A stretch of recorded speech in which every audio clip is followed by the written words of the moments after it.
Everyone, good morning. कैसे हो आप सब? आई होप आप सब अच्छे होंगे, हम भी बढ़िया हैं। सो गाइज, स्वागत है आप सबका मेरे यूट्यूब चैनल प्रियंका धारीवाल में। तो गाइज, आज मैं आप लोगों के साथ एक बात शेयर करूंगी जो कि मुझे लगता है कि आप लोगों के साथ शेयर करना ज़रूरी है।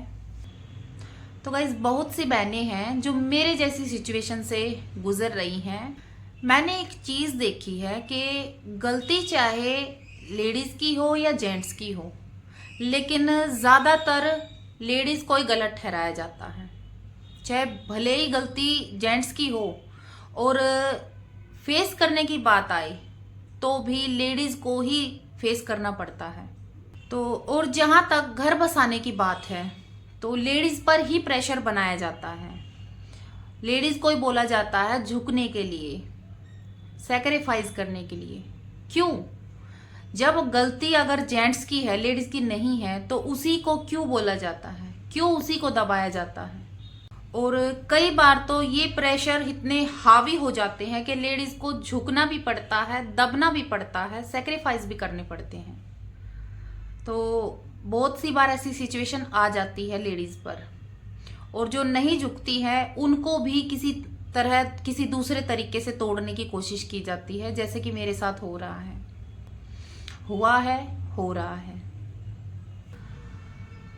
तो बहुत से लोगों का एक फेमस डायलॉग है कि एक हाथ, खास तौर पे मेरे ससुराल वालों का, कि एक हाथ से ताली नहीं बजती।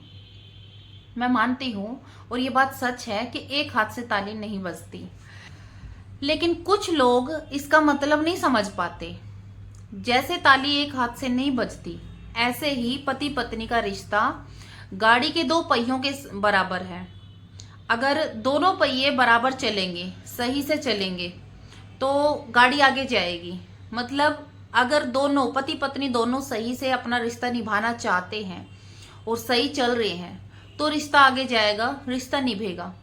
अगर गाड़ी के दो पहियों में से एक पहिया भी खराब हो जाता है तो वो उसको खींच के कुछ दूर ले तो जाएगा, लेकिन मंजिल तक नहीं पहुंचाएगा। वो एक जोर जबरदस्ती वाला काम हो जाएगा कि बस खींच रहे हैं। तो ऐसे ही अगर पति पत्नी में से, दोनों में से कोई एक भी रिश्ते को ना निभाना चाहे तो एक बंदा चाहकर भी ना तो घर बसा सकता है, ना रिश्ता चला सकता है। मैंने भी अपना रिश्ता 10 साल खींचा, घर बसाने के लिए पूरी कोशिश की, हर वो कोशिश की कि घर बसा रह जाए, लेकिन आखिर में मुझे वहां से निकलना पड़ा 10 साल बाद। और कुछ लोग क्या बोलते हैं कि एक बाप से बच्चों को अलग कर दिया, वो बेचारा कितना दुखी होगा। तो आज मैं आप लोगों को सुनाती हूं कि वो बेचारा कितना दुखी है बच्चों से अलग होके। फिर आप लोग ही तय करना, आप लोग ही बताना कमेंट बॉक्स में कि उस बंदे को क्या फर्क पड़ रहा होगा बच्चों से अलग होकर, वो कितना दुखी है। तो बच्चों के लिए करेगी ना, अच्छा है ना। मुझे टेंशन नहीं रहेगी, मुझे कमाना नहीं पड़ेगा, मैं तो खुशी रहता हूँ। दुख में क्या रहना है? दुख में रहना कुछ रहता है। तो गाइस, वैसे तो मैंने रिकॉर्डिंग सुनाई है उस घटिया आदमी की, लेकिन फिर भी थोड़ी सी बाहर की वॉइस ज्यादा आ रही है, इसलिए मैं आपको बताती हूँ वो क्या कह रहा है। आप लोग ध्यान से सुनना। वो कह रहा है कि मुझे कोई टेंशन नहीं है, अच्छा है वो बच्चे उसके पास है, मुझे कमाना नहीं पड़ेगा, मुझे कोई टेंशन नहीं रहेगी, मुझे कोई दुख नहीं है। मुझे दुख क्या होता है? मुझे कोई दुख नहीं है, अच्छा है मुझे टेंशन नहीं रहेगी, कमाना भी नहीं पड़ेगा। ये बात वो कह रहा है 2 बार। तो देखिए गाइज, उस घटिया आदमी को बच्चों से कोई मतलब नहीं है, ना प्यार है ना लगाव है। और ऐसा नहीं कि वो कमाता नहीं है, वो कमाता था, कमा रहा है, और लेकिन बच्चों के लिए नहीं। वो सिर्फ मंजिलें बनाना जानता है और मंजिल ही बनाई है। तो गाइज, हमारे वहां से निकलने के बाद, देखिए गाइज, हमें 1.5 साल हो गया वहां से निकले हुए, पर उस बंदे ने आज तक बच्चों की कोई खोज खबर नहीं ली। और 1.5 साल हो गया हमें वहां से निकले हुए।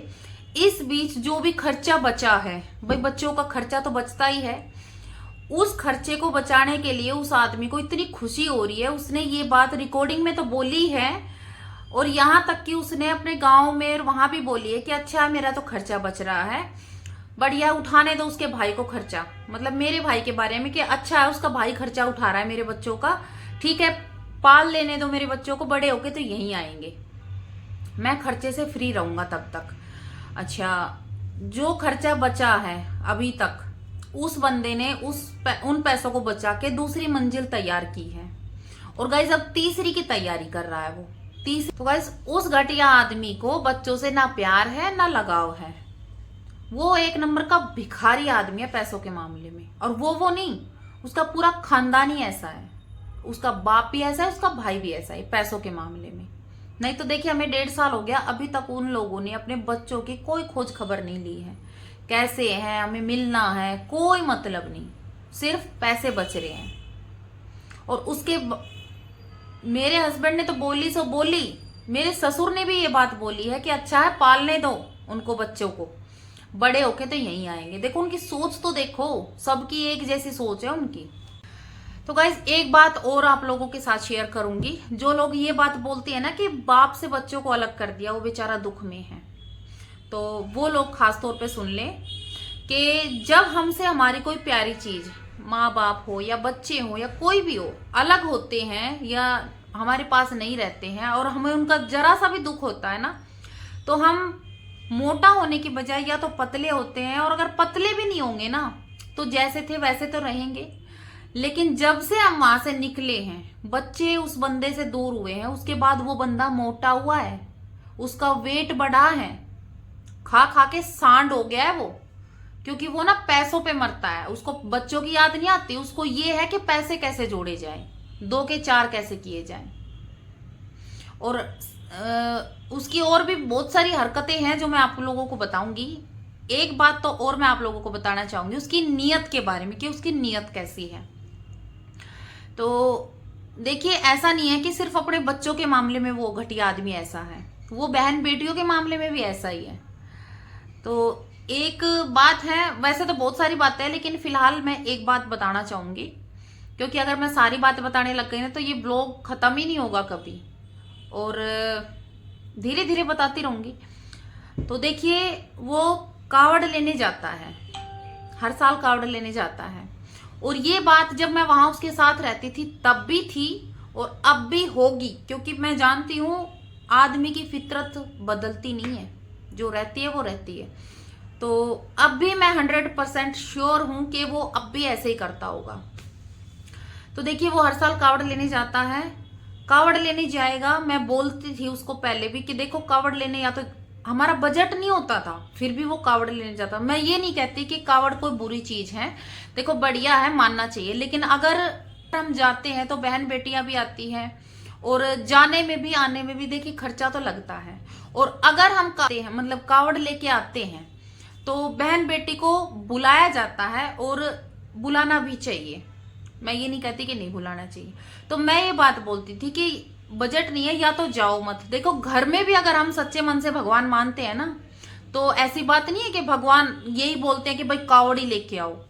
तो मैं ये बोलती थी कि देखो बजट नहीं है तो रहने देते हैं, तो बोले नहीं मैं तो लाऊंगा।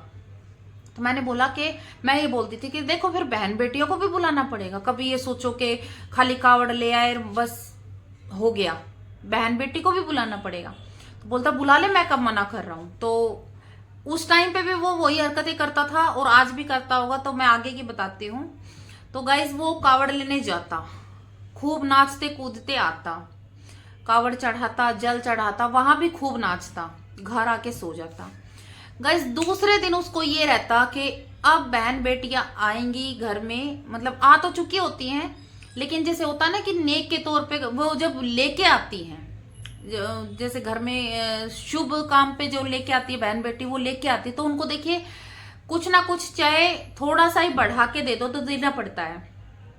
तो जब बात देने की आती है ना तो वो बेचारे जैसी शक्ल बना के बैठ जाता था कि इससे मासूम तो कोई बंदा है ही नहीं और इसके जितना गरीब भी कोई नहीं है। बहन बेटियों को देने के टाइम पे इतना मासूम चेहरा बना लेता था वो, और इतना भी मैं गारंटी के साथ कह सकती हूँ वो अब भी बनाता होगा। अब तो उसको और ज्यादा सिंपैथी मिल रही होगी, क्योंकि अभी तो उसके बच्चे उसके पास नहीं है, बेचारे का सब कुछ तहस नहस हो गया, तो अब तो वो और ज्यादा बेचारा बन के घूमता होगा कावड़ के टाइम पे।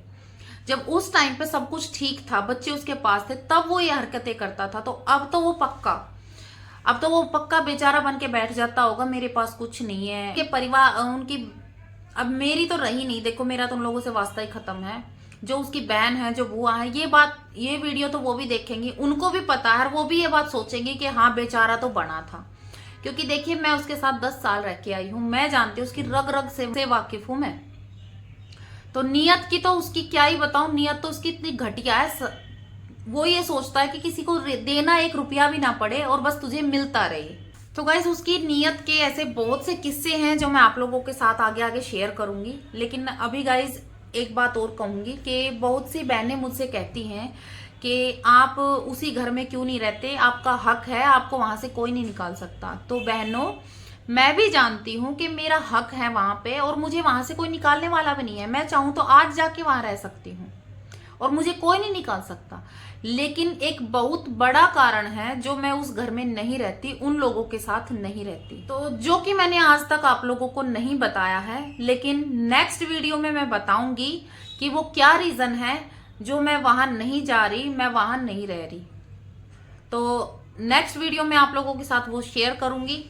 बाकी गाइज अभी मैं चलती हूँ और मिलते हैं नेक्स्ट वीडियो में, नेक्स्ट व्लॉग में। आज का व्लॉग अच्छा लगे तो प्लीज़ लाइक शेयर कमेंट कर देना, और मिलते हैं नेक्स्ट वीडियो में। राम राम सभी को।